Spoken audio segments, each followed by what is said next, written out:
Today, as always, I'm taking my time in my car, waiting for the downstairs lights to go off before going in. Because the house is quiet, I guess my son Luke must be asleep. It's normally the case when I'm on late shifts at work. I enter 112 on my phone and put the phone down on the passenger seat. But after a minute, I pick it up again and X'd out the numbers. I've lost count of the number of times I've done this in the past, entering the 3 digits, never dialing before deleting them. Perhaps as you're reading this, you're thinking, isn't this entering and deleting thing a little melodramatic? Maybe it is, or maybe it isn't.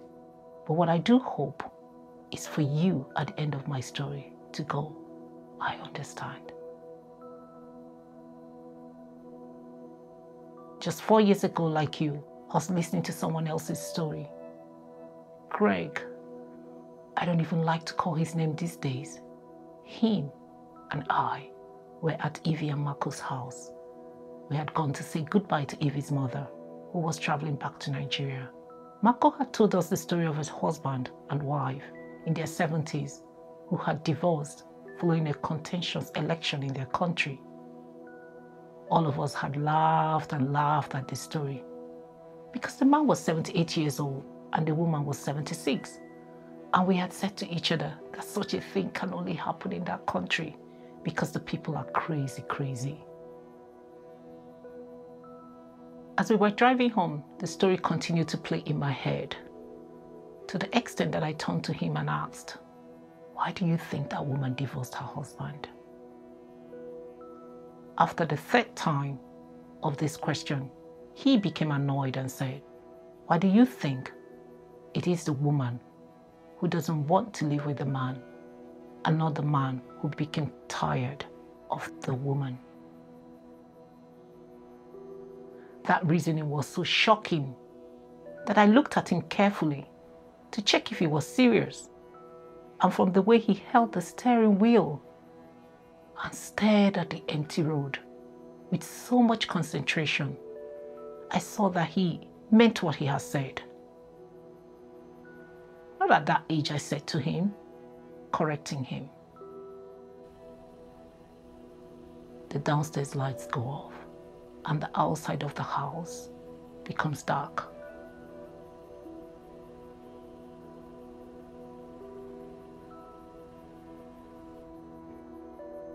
I pick up my handbag, letting out a sigh of relief.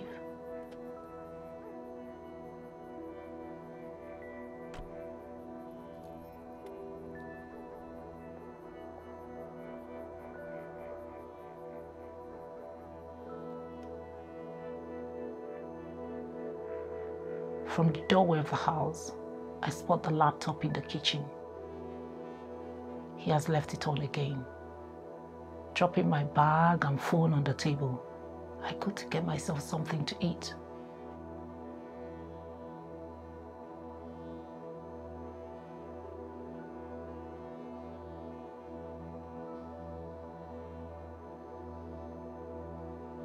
Unable to control my curiosity, I walk back to the laptop and move the mouse. He's left several windows open. We don't talk to each other anymore, you see. So he's always trying to come up with new ways to pass a message to me. I click on the windows one by one, wondering why he has left so many open, even as I'm contemplating if I should bother reading any of it or not. The last article is different from the rest. So perching myself on the arm of a chair, I begin reading the piece. The difference between the seasonal flu and COVID-19. There are many similarities between the normal flu and symptoms of the disease. People suffering from both can sometimes show similar symptoms, such as sneezing and coughing. People with C disease take longer to recover and experience breathlessness. But sometimes flu causes breathlessness and the body determines its own recovery time. Oh Lord, you're not getting into this foolishness today, I said to myself, closing the article as if something inside it has reached out and beat me. A message notification blinks on my phone and I expand it to see, hope all is well, Evie. For weeks now, I've been dropping hints here and there to her. Casual stuff. Should something happen, if you know what I mean. Once, I had said something straight out. I'm suspecting that Greg is tracking my movements. I think he can read my messages, even though I've never caught him holding my phone. Even things that I tell Luke when he's not there, he seems to know about them. It was a mistake to tell her anything. She had said some kind words in a bid to dismiss my concerns. Lord, you're funny. Don't you know that's how phones work these days? It happened to me just the other day. I was like, what's going on? Thinking that she did not get the point, I said, no, Evie, this feels different. But then she retorted, okay, tell me, why would Greg do that after so many years? Her question silenced me, and I kept the rest of my words in my head, unvoiced. You're right, I said sheepishly, allowing the conversation to move to other things, though instinctively I knew I was right. But there is some sense in her question. Why has Greg changed? I have no explanation. And without a reasonable reason, how can I convince someone else? It all started recently, around the 3rd week into the pandemic lockdown. I work as a carer, and he had been a manager at a sports shop. The sports shop closed during the lockdown. My work continued unaffected. If anything, I became busier. In the past, I was only called in to work if there were spare shifts going. He was the main breadwinner, and so our lives revolved around his work and his mood swings. But with the lockdown, everything changed. I went out, he stayed in. I brought news, he listened. The world woke up to the importance of my job. His became non-essential. It took weeks into the lockdown for him to accept this new normal. Then he announced one day that he was going to set up an online buying and selling business. He registered himself on all the social media websites, Facebook, Instagram, Twitter, neighborhood chat groups, you name it. He registered me on them too. He said it was for me to comment on his posts and help grow his following. At first, he posted general information. Then it was global issues, 5G, global warming, the pandemic. Then he switched to neighborhood watchdog notices. Then it became relationship opinion polls.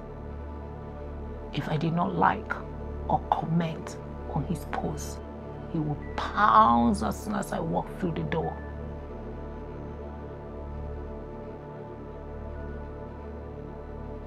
Did you not see my new post?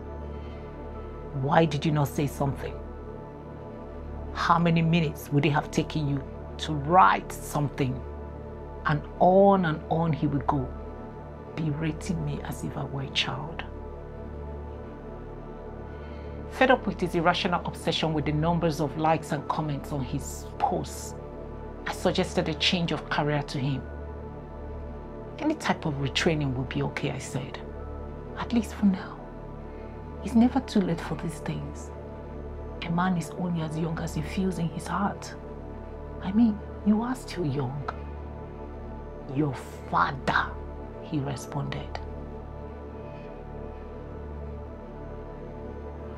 Maybe I should have told Evie all of that, and that he spends most of his time live streaming into neighbors' houses, and that his new friends are people he chats with online, that he flies into sudden rage at every minor thing, that I no longer trust him with decisions that concern me, that this person living with me is not the Greg I used to know. That it feels like I have a stranger sitting at home, angry and waiting. Maybe if I had said all these things to her, she wouldn't be sending me her dutiful, hope all is well messages. Perhaps you're saying now, look at this woman. Is what you've said so far enough for you to dial 112? Maybe you're right. That's why I delete the numbers and remonstrate myself. Or perhaps you're saying, what are you still waiting for to dial the number? Because it's not a nice feeling to be afraid of someone when that person is your husband. Maybe you too, you're right. But what do I do when I do not have proof to show anyone? When it's only my intuition that I can go by? What do you do then?